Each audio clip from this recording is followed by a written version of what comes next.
جمله کلیشه‌ای، مزخرف و منسوخ شده زنی که خرج داره، ارج داره شده که یه عده بچه‌هایی رو تربیت کنیم، دخترانی رو در واقع تربیت کنیم که وقتی وارد اتاق مشاوره میشه و ازش من میپرسم که دوست داری در آینده چیکاره بشی، نگاه من میکنه میگه باید انگیزه‌ای داشته باشم. وقتی میتونم یک دوست پسر فوق‌العاده پولدار پیدا کنم که همه نیازهای مالی منو برطرف کنه، چه باید خودم رو اذیت کنم؟ من یک خانومم.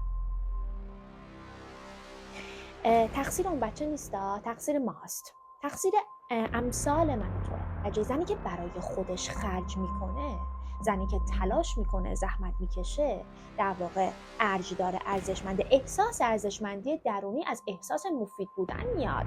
چقدر مفیدم برای این جامعه، بابا یه کاری از من برمیاد. ولی تماما ما داریم بچه‌هایی پرورش میدیم که نیازی نیست در واقع تو کاری انجام بدی. سندروم سیندرلا. وایسا، شاهزاده با اسب سفید میاد اوبر برای تو خرج میکنه. شاهزاده با اسب سفید بنده خدا ساعت 6 صبح بره سر کار، ساعت 6 غروب برگرده، سر ما 4 تا قسط هم بده. اصلا پسر ما دیگه جرئت نمیکنن وارد رابطه بشن، از بس که همه دختره ما سندروم سیندرلا دارن و فکر میکنیم این ارزشمندی، این عزت نفس. نه، واقعا عزت نفس و ارزشمندی کاذبه که دارن به شما میدن.